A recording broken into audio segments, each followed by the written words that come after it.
हूं मैं राजीव। तो दोस्तों 2019 का चुनाव आपको याद होगा, लोकसभा चुनाव की बात कर रहा हूं। और उससे पहले ऐसा लग रहा था देश में शायद परिवर्तन हो जाए। और बहुत से जो राजनीतिक विश्लेषक थे वो ये भी कह रहे थे कि नहीं, इस बार मोदी जी वापस नहीं आएंगे। और इसके साथ साथ विपक्षी एकता की तस्वीरें भी सामने से हम सबके सामने आ रही थी। कई सारे दल के बड़े बड़े नेता एक साथ एक मंच पर दिखाई दे रहे थे। एक पहली तस्वीर आई थी, आप याद कीजिए, विपक्षी एकता की कर्नाटक से और उसके बाद पश्चिम बंगाल से। लेकिन इसके बाद एक घटना घटती है, वो घटना पुलवामा की है।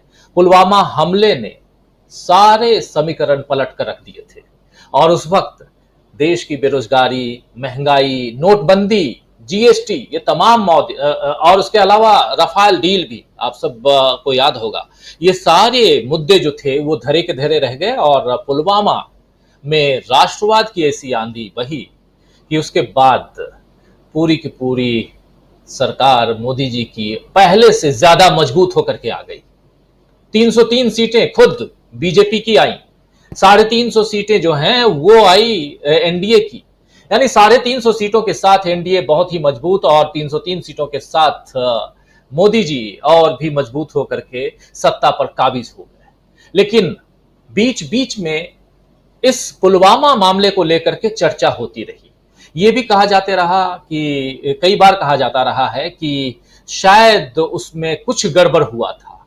लेकिन ये गड़बड़ी की बातों का खुलासा अब एक बार फिर से सत्यपाल मलिक साहब ने किया है। आप जानते हैं सत्यपाल मलिक पिछले दिनों काफी चर्चा में हैं और चर्चा में वो तब से हैं जब से उन्होंने डीबी लाइव को इंटरव्यू दिया है।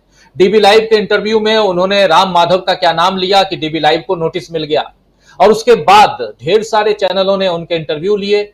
लेकिन आज हम चर्चा राम माधव की नहीं कर रहे हैं, आज हम चर्चा कर रहे हैं पुलवामा की, आज हम चर्चा करने जा रहे हैं प्रधानमंत्री की, आज हम चर्चा करने जा रहे हैं राष्ट्रवाद की, आज हम चर्चा करने जा रहे हैं देश के लोकतंत्र की। और इन सब की तरफ अगर पूर्व राज्यपाल जम्मू कश्मीर के, पूर्व राज्यपाल गोवा के, पूर्व राज्यपाल बिहार के, पूर्व राज्यपाल मेघालय के, एक नहीं 4-4 स्टेट के अलग अलग समय में राज्यपाल रहे मलिक साहब यानी सत्यपाल मलिक अगर इसी बात कहते हैं तो इसमें कहीं ना कहीं कुछ ना कुछ तो है।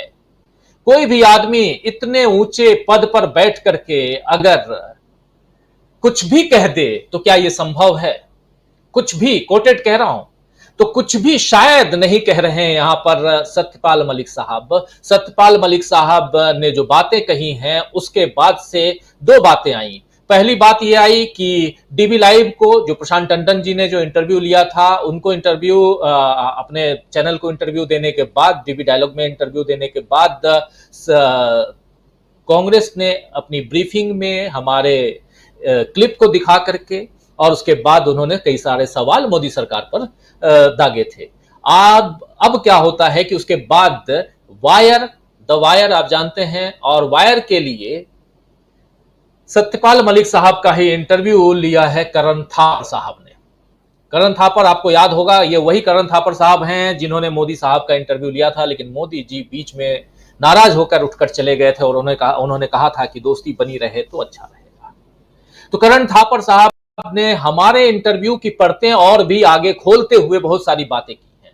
लेकिन हमारे इंटरव्यू में क्या कुछ था, चूंकि मामला और इस बात की शुरुआत कर रहा हूं पुलवामा से, तो पुलवामा के मामले पर जब हमारे साथी प्रशांत टंडन जी ने पूछा तो क्या कुछ कहा था उस समय सत्यपाल मलिक साहब ने, जरा सुन लेते हैं और उसके बाद चर्चा को और आगे बढ़ाएंगे। अडानी के मामले पर भी उन्होंने बहुत कुछ कहा है, उन्होंने राहुल गांधी के मामले पर भी कहा है, उन्होंने प्रधानमंत्री पर सीधा आरोप लगाया है। क्या यह मामला इतना गंभीर नहीं है जिस पर चर्चा नहीं होनी चाहिए? आज main stream media, so called, जो अपने आप को देश के बहुत बड़े बड़े चैनल कहते हैं, वो इस पर चर्चा नहीं कर रहे हैं, लेकिन चर्चा होनी चाहिए। किसी को नीचा दिखाना, किसी को ऊपर उठाना हमारा ये मकसद नहीं। हमारा मकसद है कि क्या सच है और क्या झूठ है, उससे पर्दा हटना चाहिए। सत्यपाल मलिक साहब अगर झूठ बोल रहे हैं तो प्रधानमंत्री साहब को आगे आना चाहिए और तमाम सरकार को आगे आकर कहना चाहिए और दूध का दूध और पानी का पानी रखना चाहिए सामने। इसलिए भी क्योंकि राष्ट्रवाद की आंधी में बीजेपी फिर से सत्ता पर काबिज हुई है और उसके बाद आप याद कीजिए कि उसी 2019 के 5 अगस्त को जब वहां के राज्यपाल रहते हुए सत्यपाल मलिक वहां के राज्यपाल थे, यानी जम्मू कश्मीर के, तब 370 आर्टिकल 370 अनुच्छेद 370 को जम्मू कश्मीर से हटा दिया गया। कश्मीर को 3 पार्ट में विभाजित कर दिया गया, 2 पार्ट में विभाजित कर दिया गया। तो ये जो है मामला वहां तक पहुंचे, लेकिन उससे पहले सुनते हैं पुलवामा के मामले पर प्रशांत टंडन जी से सत्यपाल मलिक साहब ने क्या कुछ कहा था, सुनिए जरा। उन्होंने रक्षा मंत्री से जहाज की वो की थी रिक्वेस्ट, क्योंकि इतने लोग उसमें नहीं जाते हैं, कारण उनको जहाज नहीं दिया गया। अगर वो मेरे से कहते तो मैं जहाज दिला देता उनको। 40 लोग हमारे उसमें सीआरपीएफ के उसमें मरे। 300 किलो आरडीएक्स कहते हैं कि आ गया वहां पे। वो रूट लॉक था 2 दिन पहले से। कुछ लॉक नहीं था। भारत करेंगे जिस वक्त एक्सीडेंट हुआ है उस वक्त तक भी जब ये गुजर रहा था कारवां, तो उसमें 8-10 लिंक रोड मिलती है 10 किलोमीटर के एरिया में, कहीं पे एक जिप्सी भी नहीं खड़ी थी। तो ये कैसे हो गया? लापरवाही, इनकॉम्पिटेंस। इंटेलिजेंस फेलियर था, इंटेलिजेंस इनपुट थे। आप गवर्नर थे और उस वक्त गवर्नर थे जब मुख्यमंत्री भी नहीं था वहां पे। जी। तो गवर्नर के एडमिनिस्ट्रेटिव हेड पूरा नहीं, हमको नहीं था, ये हमारे पास नहीं आते थे। ये जो फोर्स है उन्हीं को इनपुट थे, मुझे नहीं था। मुझे होता तो मैं करता। आपको कोई जानकारी नहीं थी? कुछ नहीं, मुझे तो इनके मूवमेंट की भी जानकारी नहीं थी। जब पुलवामा की घटना हो गई तो आपको कैसे मालूम पड़ा, कैसे एक्टिव हुए? क्योंकि प्रधानमंत्री तो एक डॉक्यूमेंट्री की कॉर्पोरेट पार्क में थे, बाहर आके ढाबे से उन्होंने मुझे फोन किया था।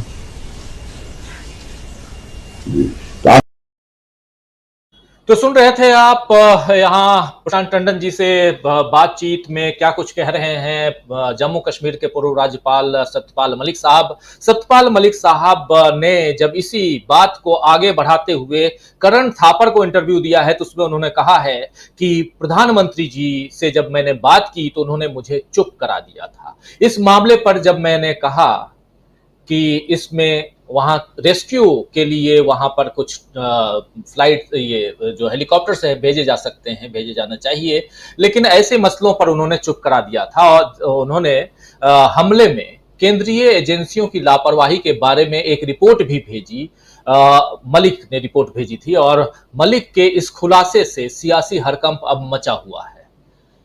कल जब ये इंटरव्यू, हमारे इंटरव्यू के बाद जब करण थापर ने इंटरव्यू लिया है, तो ये इंटरव्यू जब उनका इंटरव्यू भी सामने आया है तो उसके बाद कांग्रेस ने एक ट्वीट करते हुए अपनी बात रखी है। ट्वीट में कांग्रेस ने जो कुछ कहा है वो आपके सामने अभी स्क्रीन पर हम लाते हैं। और वहां साफ साफ कांग्रेस कह रही है कि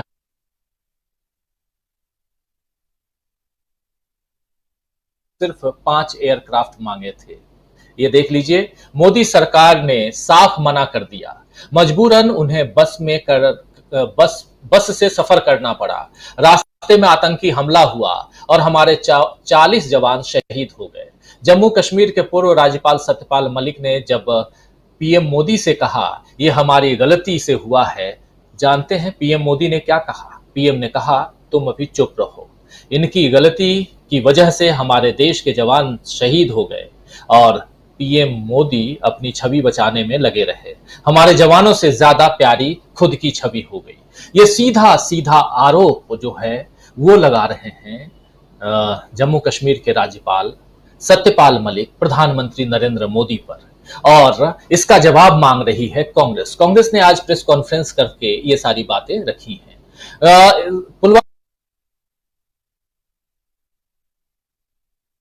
आगे बढ़ेगा और इस पर हम चर्चा करेंगे, लेकिन इसके अलावा एक बात और सामने आई और वो बात थी अडानी के मामले पर। अडानी के मामले पर भी जब प्रशांत टंडन जी ने पूछा तो क्या कुछ कहा सत्यपाल मलिक। जरूरी है, इसलिए जरूरी है क्योंकि इस चर्चा को हम आगे बढ़ाएंगे और उसमें ये तमाम बातें धीरे धीरे खुल करके सामने आएंगी। क्या कुछ कह रहे हैं, जरा सुपारी किसकी दी है जरा सुनिए। सुपारी वाली बात पिछले दिनों प्रधानमंत्री नरेंद्र मोदी ने कही थी कि विपक्षी दलों ने, इन लोगों ने मेरी सुपारी दे रखी है, लेकिन यहां सुपारी की बात कुछ और हो रही है। सुनिए जरा। बार बार अभी नरेंद्र मोदी साहब जो है वो कह रहे हैं कि विदेशों में साजिश हो रही है और मेरी सुपारी दी गई है मुझे बदनाम करने की। उनकी सुपारी अगर दी गई है तो अडानी को दी गई है, उसकी वजह से वो बदनाम हो रहे हैं और कोई उनको बदनाम नहीं कर सकता, ना वो हो सकते। लेकिन अडानी का उनके पास कोई डिफेंस नहीं है। देख लीजिए, ये कह रहे हैं यहां पर सत्यपाल मलिक की सुपारी अगर दी गई है तो अदानी के मामले में बदनाम हो रहे हैं, अदानी से पीछा छुड़वाइए, ये कल भी कह रहे थे सत्यपाल मलिक और हमसे भी चर्चा में उन्होंने यही बात की थी। तो सुपारी की बात हो, चाहे पुलवामा की बात हो या और भी कई ढेर सारे मसले, उन तमाम मसलों पर खुलकर बात कर रहे हैं सत्यपाल मलिक। आखिर इस वक्त सत्यपाल मलिक क्यों बात कर रहे हैं? कुछ तो बात होगी और चुनाव सामने है। क्या सत्यपाल मलिक इससे राजनीतिक लाभ लेना चाहते हैं या यहां पर बीजेपी या मोदी सरकार या खुद प्रधानमंत्री मोदी फंसे हुए हैं? बहुत सारे सवाल हैं, उन सवालों का जवाब ढूंढने की हम कोशिश करते हैं इस चर्चा के दौरान। आइए, हमारे साथ कुछ वरिष्ठ साथी जुड़े हुए हैं। आज हालांकि प्रेस कॉन्फ्रेंस भी इसने की है, कांग्रेस ने की है, उस प्रेस कॉन्फ्रेंस के कुछ अंश भी आप तक हम रखेंगे, लेकिन आइए मिलवाते हैं हमारे साथ। बिछ गई सियासी विसात, खेला जा रहा है सियासी खेल, जारी है वार पलटवार, शह और मात के खेल में बनाई जा रही है रणनीति। कौन पड़ेगा किस पर भारी, ये कभी भी सिर्फ हस्तक्षेप.com पर अमलेंदु उपाध्याय के साथ